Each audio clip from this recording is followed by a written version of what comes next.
I want to start by telling you about the flower pot, because without the flower pot none of the rest of this happens. It was a large terracotta pot, about 18 inches tall, planted with a combination of lavender and trailing rosemary that I had arranged myself over a weekend in April. I placed it on the left side of my front porch, slightly to the right of the front door, in a spot that received good morning light. My husband thought it looked nice. 3 neighbors had commented positively on it within the first 2 weeks. I was genuinely pleased with how it had turned out. On the 16th day, I received an official HOA violation notice in the mail. The violation cited was Section 4.2.c of the community's appearance standards, a provision regarding decorative items placed in the front entrance area of any unit. According to the notice, my flower pot was in violation because it exceeded the permitted dimensions for front porch decorative items, which were capped at 14 inches in any direction. My pot was 18 inches tall. I was 4 inches over the limit. The fine was $300 per week until the violation was resolved. I read the notice twice. Then I went outside and measured the pot again, in case I had miscounted. 18 inches. Exactly. Then I went inside and looked up Section 4.2.c of the community's appearance standards. And then I started looking at the rest of the street. My neighborhood has 42 homes. It is a planned community built in the mid-90s, governed by an HOA that had, for the previous 9 years, been run almost entirely by one person. The board president, a woman named Diane Castellano, who had been elected to a 2-year term in her first year in the community and had remained president through 4 subsequent uncontested elections. Diane was organized, vocal, and had a very specific vision for what the neighborhood should look like.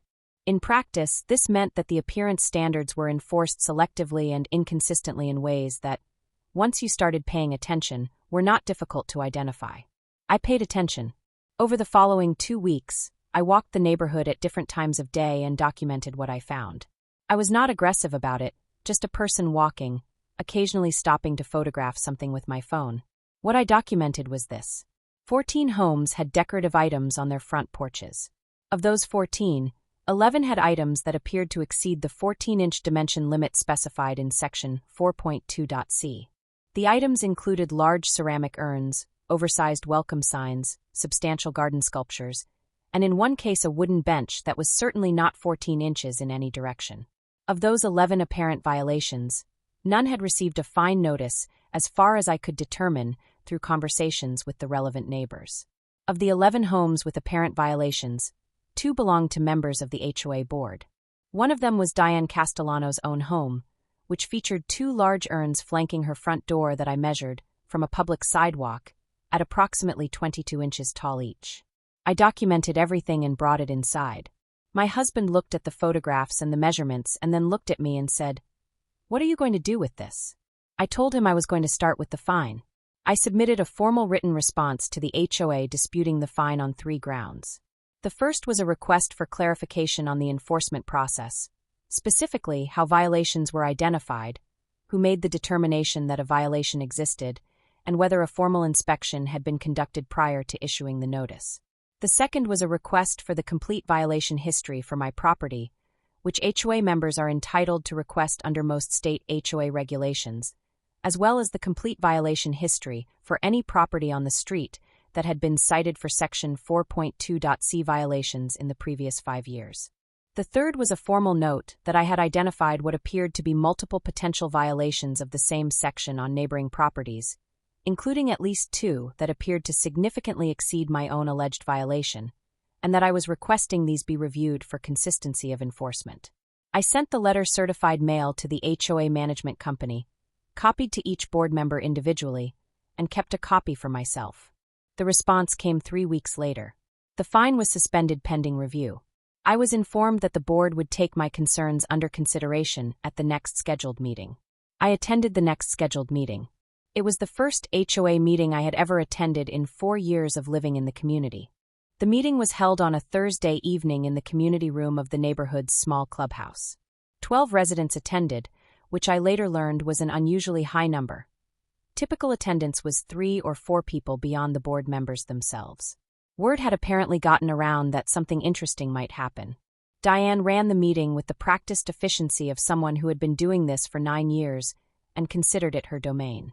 She moved through the agenda items quickly, and when she reached the section on pending violations and appeals, she summarized my case in approximately 2 sentences and moved to recommend that the fine be upheld. I asked to speak. Diane looked at me for a moment, the look of someone who has run uncontested meetings for 9 years and is recalibrating, and then said I would have 3 minutes. I used 2 of them. I presented clearly and without accusation the information I had gathered. I noted the number of properties with apparent Section 4.2.c violations. I noted that my records request had not produced any evidence of prior enforcement of this section. I noted the dimensions of the items I had documented and compared them to my own flower pot. I did not mention Diane's urns by name or address. I simply included them in the general summary of apparent violations I had identified. Then I asked the board how they intended to proceed consistently with the enforcement of Section 4.2.c across all 42 properties. There was a silence that lasted longer than was comfortable. Diane said the board would need to review the information I had provided and respond in writing. She moved on to the next agenda item. 2 weeks later, I received a written notice informing me that my fine had been waived and that the board was conducting a comprehensive review of front porch decoration compliance across the community. The flower pot stayed on my porch. I want to be honest with you about what happened next, because it was not something I planned. After the meeting, several neighbors approached me. Some of them I knew by face, but not by name. They had things to say about the inconsistency of enforcement, about decisions the board had made regarding landscaping contracts and clubhouse renovations, about the feeling that the HOA operated in ways that benefited some residents more than others. 2 of them mentioned specific situations that had cost them money they did not believe they should have had to spend. I listened to all of it. I took notes when people were willing to give me specific details. What emerged over the following 3 weeks of conversations was a picture of an organization that had operated without meaningful oversight or accountability for the better part of a decade. Not because the people involved were necessarily corrupt in some dramatic sense, but because uncontested leadership over time develops blind spots and habits of convenience that go unchallenged because no one is positioned to challenge them. The annual HOA election was 4 months away. My husband and I discussed it for one evening. He asked me if I understood what I would be taking on. I told him I thought I did. He said he thought I probably underestimated it, but that he would support whatever I decided. I decided to run. Running for HOA president against a 9-year incumbent who considers the position her personal domain is an experience I would describe as educational in ways I did not anticipate. I knocked on 38 doors over the following 6 weeks. I introduced myself to neighbors I had never met despite living in the community for 4 years. I listened more than I talked. I asked people what they wished was different about how the neighborhood was managed, and I wrote down what they said. What I found was that the dissatisfaction was broader and deeper than I had realized.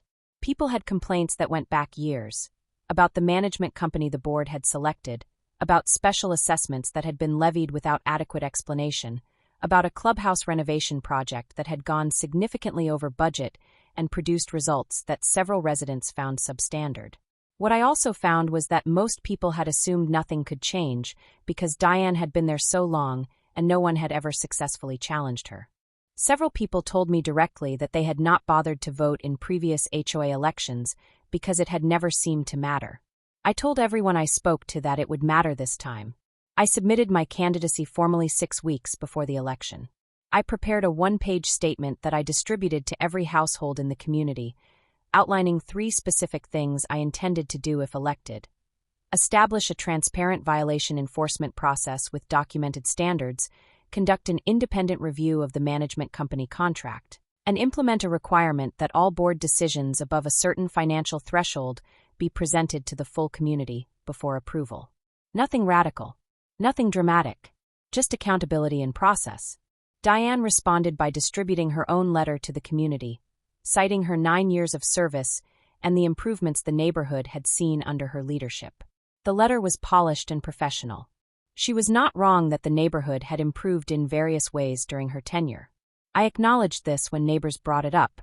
I told them that 9 years of good work was something to respect, and that what I was proposing was not a rejection of that work, but an addition to it. The election was held on a Tuesday evening. Ballots were submitted by mail and in person at the clubhouse.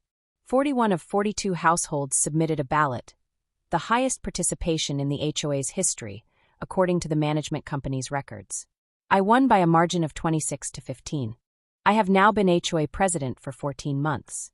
The job is more work than I expected, and less dramatic than the story of how I got it might suggest. Most of it is email and spreadsheets and meetings that run slightly too long.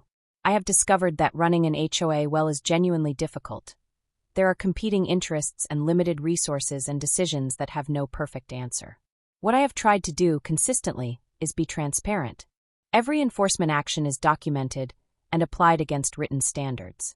Every financial decision above $500 is summarized in a monthly report distributed to all residents. The management company contract was reviewed. We renegotiated several terms and changed vendors for one service that had been significantly overpriced. Diane still lives in the community. She attends board meetings occasionally. She sits in the back and watches, and sometimes she makes comments that are pointed in ways I recognize. I respond to every comment with the same courtesy I would extend to any resident, because that is the job. Her urns are still on her porch. They are 22 inches tall. I have not cited her for a violation. Not because I am afraid to, and not because I am trying to make a point about rising above it, but because the urns are genuinely nice looking.